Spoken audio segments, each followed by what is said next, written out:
These are this afternoon's top stories. Youth expert outlines goals of new youth policy. Carifesta are expected to boost Barbados' economy, and the UK's exit from the European Union is now formally underway. Hello and welcome to the ZIZ Midday Newscast. Today is Thursday, March 30th, 2017. I am Shaira Flanders. Nationally, youth expert Dwinette Eversley has noted that it is important to have priority goals so that persons focus on the action areas that are needed to protect young persons and advance the development of youth. Ms. Eversley appeared on Working For You on Wednesday along with other youth officials, where they updated the public on the development of the draft federal youth policy. She said that goals are set in order to obtain meaningful information as it relates to youth.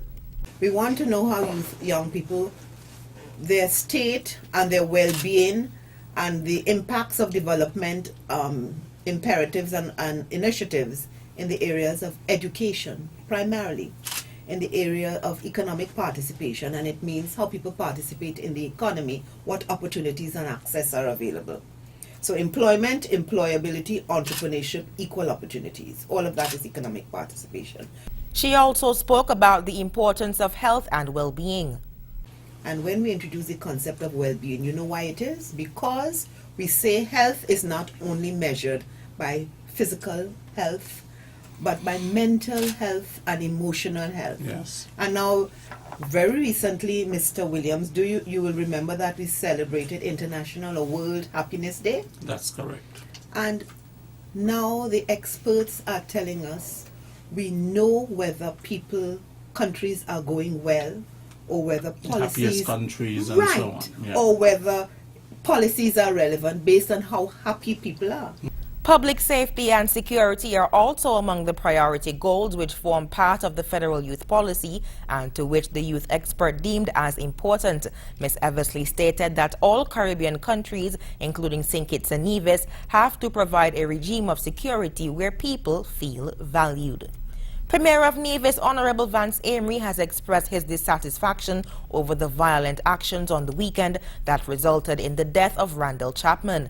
In making an address in his capacity as Minister responsible for security and also as area representative for the St. George's Parish where Chapman lived, Premier Amory expressed condolences to the family of the deceased. He also made an appeal to everyone to assist in curbing the crime situation. I really wish that our people, our young men, our young women, our older people, parents, guardians, that we would begin or continue where we have started, to see that we have a role to play in getting rid of the scourge of violent crimes in our country. And I want to say to us that we should see this act as one which we will tell ourselves that we are not going to tolerate this anymore. Minister Amory also encouraged parents to be aware of their child's activities and to play an active role in steering them away from criminal activity. So parents, if you know your children are involved in any kind of illegal activity, I am imploring you to take the necessary steps to desist, to get them to desist. It is not doing the country any good. It is not doing our reputation any good. And as I've said many times, we are a country which depends on providing a safe and secure environment to attract investment, to attract visitors, because those are the lifelines of our economy. Randall Chapman was shot on Sunday while playing cricket in Cotton Ground, Nevis. The scene was processed by the Forensic Services Unit, and officers discovered a Glock 9mm pistol with one magazine containing 15 rounds of ammunition. The investigation is still ongoing.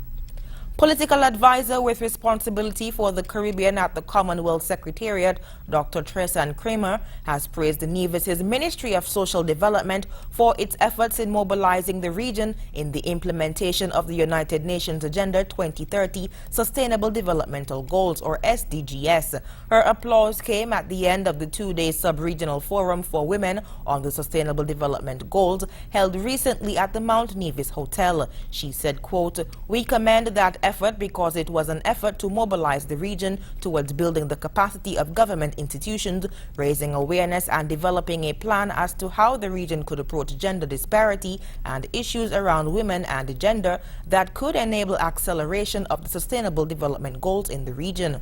Ms. Kramer described the response from participants as heartening. She said it was clear that delegates found the forum very useful and provided impetus to the efforts that are being pushed in the various governments in the region.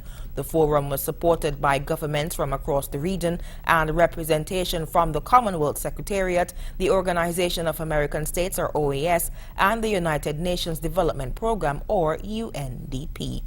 Moving on to news on the regional scene, Barbados' Culture Minister Stephen Lashley says he is expecting Barbados to benefit significantly from the staging of Carifesta. He was at the time speaking at the launch ceremony of the Regional Cultural Festival earlier this week. We hear more in this Nation News Barbados report. Minister of Culture Stephen Lashley has predicted that Carifesta 13 will generate significant economic activity in Barbados. He was speaking at the launch of the Regional Cultural Festival on Monday at the Lloyd Erskine Sandiford Center. Carifesta will be held from August 17th to 27th. We in Barbados are gearing up for one of the biggest cultural extravaganzas to come to our shores in a very, very long time. The last and the only time that Barbados hosted Carifesta was in 1981, some 36 years ago. Much has indeed changed since that time.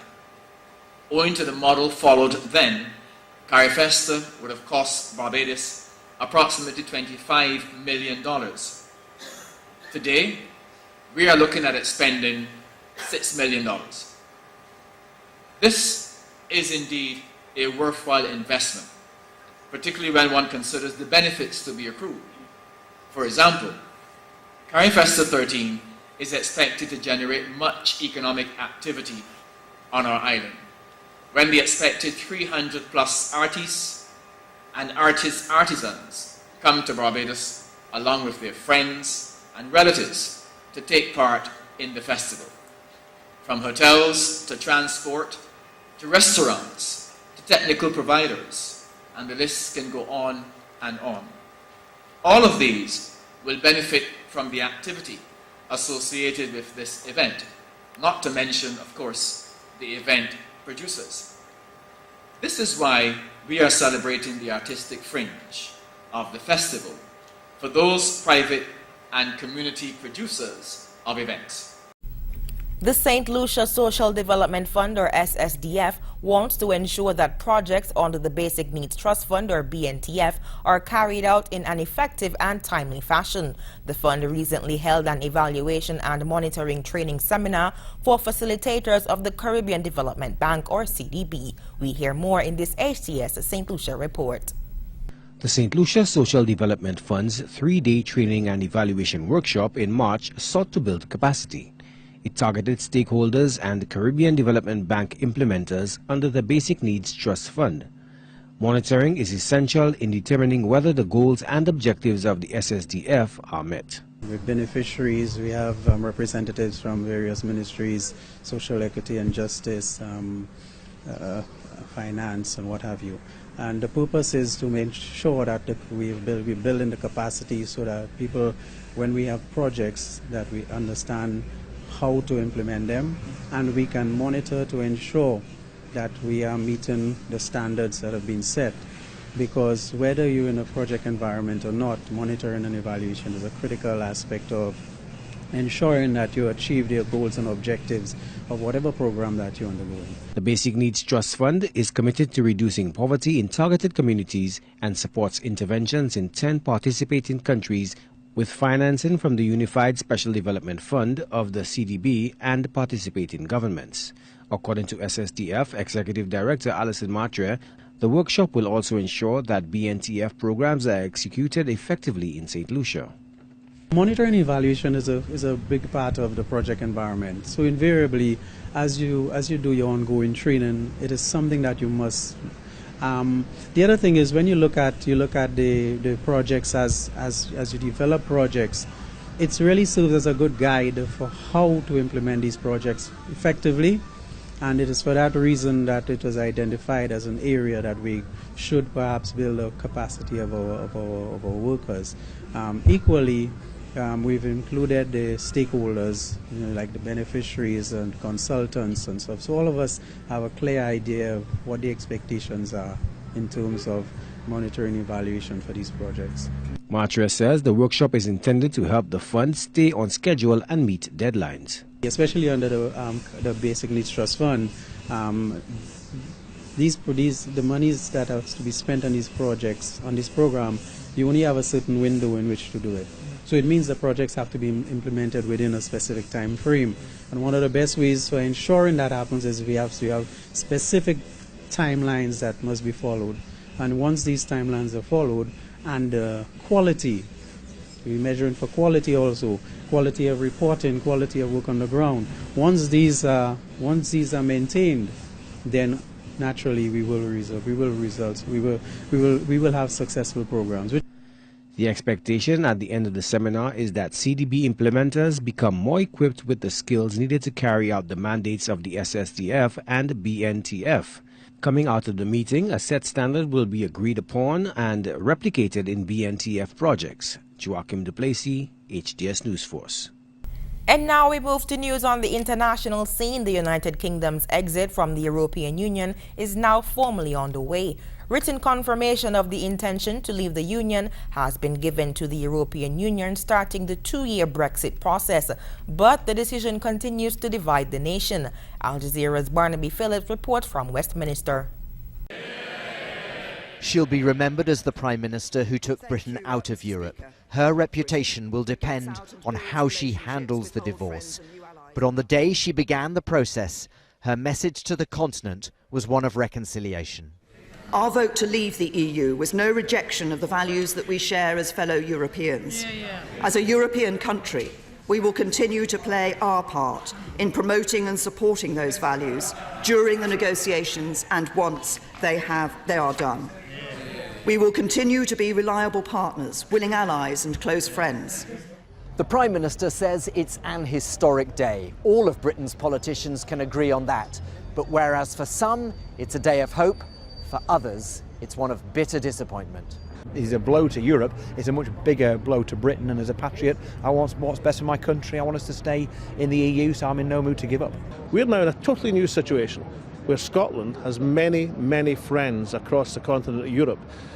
Great Britain is like Johnny No Mates. There's hardly anybody left will stick up for Britain. I feel a sense of optimism and anticipation. I very much welcome the fact that the UK is going to become an independent, self-governing democracy again. She knows she leads a divided country, yet she appeals to all sides to rally behind her for the great task ahead. For this great national moment needs a great national effort, an effort to shape a stronger future for Britain. So let us do so together. Let us come together and work together. Let us together choose to believe in Britain with optimism and hope. Stirring words, but outside they were singing the adopted anthem of the European Union. It's called an ode to joy, but for those who lost the referendum, a requiem for a dream that died. Barnaby Phillips, Al Jazeera, Westminster. California is moving ahead with tougher fuel standards, defying new White House policies. Regulators in the state have voted to extend vehicle emission rules until the end of 2025. Environmentalists hailed the decision as a big win, but it may not last. President Donald Trump is promising to cut regulations after car makers say they are unreasonable. Al Jazeera's Rob Reynolds reports from Los Angeles. California and the Trump administration are on a collision course over auto pollution. Regulators in the state have just voted to extend tough vehicle emission standards through 2025. They include a goal of fuel efficiency reaching 15 kilometers per liter and millions more electric cars on the road. At the same time, the Trump administration plans to relax future implementation of Obama-era rules on emissions after automakers complained they were too burdensome and expensive. Staunchly Democratic, California voted overwhelmingly for Hillary Clinton last year. President Trump and California officials have sparred over issues like immigration and sanctuary cities for undocumented residents. California in many ways is out of control. But Governor Jerry Brown, a Democrat, had a blunt warning for Trump. You don't want to mess with California because you're going to mess with the economy, and that could blow up in your face in a gigantic recession and roll the Republicans right out of this town. California imposed emission standards that were higher than the federal government's back in the 1990s, when crippling smogs flooded hospital emergency rooms with people gasping for air. Now, pollution levels are much lower, but California's leaders are committed to reducing emissions yet further, saying auto pollution is a major contributor to global warming. Over the years, a dozen additional states have adopted California's extra strict rules on auto emissions. And together, those states account for more than 1/3 of all new cars sold in the U.S. That gives California tremendous power in the marketplace. An automaker does not want to make different kinds of cars for little segments of the market. So they will look at the regulation that covers the most cars. California has had the right to put good, effective emissions rules in place, and the industry has followed those. If Trump tries to strip California's legal right to impose higher standards, the whole matter is likely to be headed in the fast lane to federal court. Rob Reynolds, Al Jazeera, Los Angeles. And now for the weather. Present weather is cloudy skies with winds at 10 miles per hour from the northeast. Temperatures today will peak at 77 degrees Fahrenheit. Seas are moderate with waves not exceeding 5 feet. Skies today and tonight will be partly cloudy to cloudy with widely scattered showers. A weak frontal trough is in the vicinity of the Leeward Islands, and it will trigger cloudy spells with scattered showers to the British Virgin Islands, Leeward Islands, and the northern Windward Islands. Sunset today will be at 6:24 p.m. and the sunrise tomorrow will be at 6:28 a.m. That brings us to the end of the ZIZ Midday Newscast. Join us this evening for these stories and more in detail. Thank you so much for tuning in. I am Shaira Flanders. Have a good one.